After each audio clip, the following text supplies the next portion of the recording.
Māngai o te pare, tēnā koe, I roto I tēnei wā o te reo Māori. Te wā I whakalite ai, e whakapūmauti ai tō tātou reo Māori, hei reo motuhake mo Aotearoa. E ngā memo o te whare, tēnā koutou, tēnā tātou, kia ora tātou katoa. Yes, the locomotive is back on the track. And I can assure you, Mr. Quinn, roadkill is at the upper part of my mind.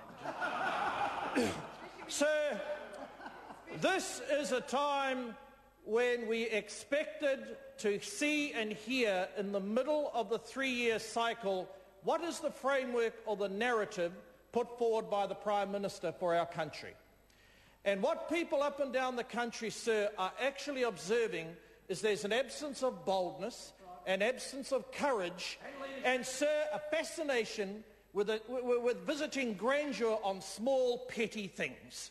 Sir, there is an inverse relationship, and they choose small initiatives that will not create wealth, that are unrelated to jobs, but with their co-conspirators in the media, sir, talk up a story as if there is a narrative behind this Prime Minister. Sir, there is nothing. And as he eats morning and day, he sups like a fruitcake, poll-driven leader. Sir, everything that this leader takes as a sense of direction for the future is taken from polls.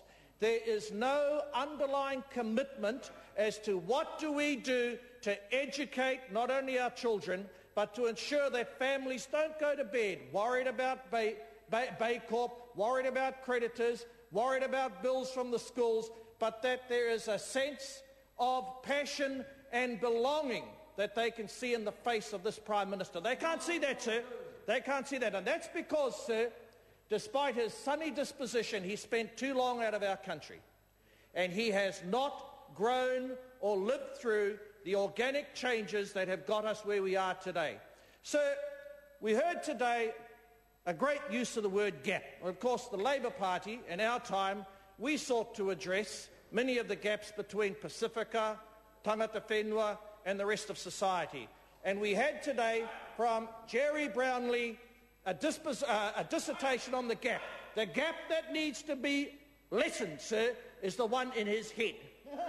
The one in his head, because it was vacuous and it was devoid of any confidence or any answer that tells an exporter, a firm, an investor, a school teacher, what is our country actually doing under his leadership and the Prime Minister's leadership on the economic front. So, and it's it's beyond nothing.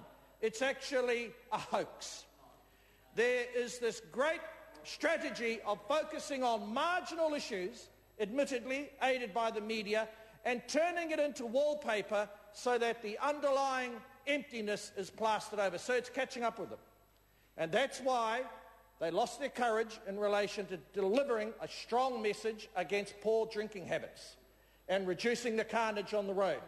Sir, it's also another reason why, and this man here from Taranaki knows it, there is no leadership in the rural sector. The reason that the institutions pertaining to the rural sector are in disarray because there's an absence of leadership or willingness on that side of the house to step up to the plate, rationalise those sectors in such a way that NZ Inc. doesn't suffer any longer. So because our well-being, sir, it does not depend on the rhetoric of the Prime Minister. It depends on bold policies that move us, sir, from our historical source of earnings with clever technology, a willingness on the part of the Crown to invest real money with people who are prepared to take a risk and be entrepreneurial, sir. But, sir, what we actually have is this total unwillingness to spend any political capital. You know, up and down the country, people know, why is it that this government came in with such an enormous level of support and they've done nothing with it? Because, sir, they are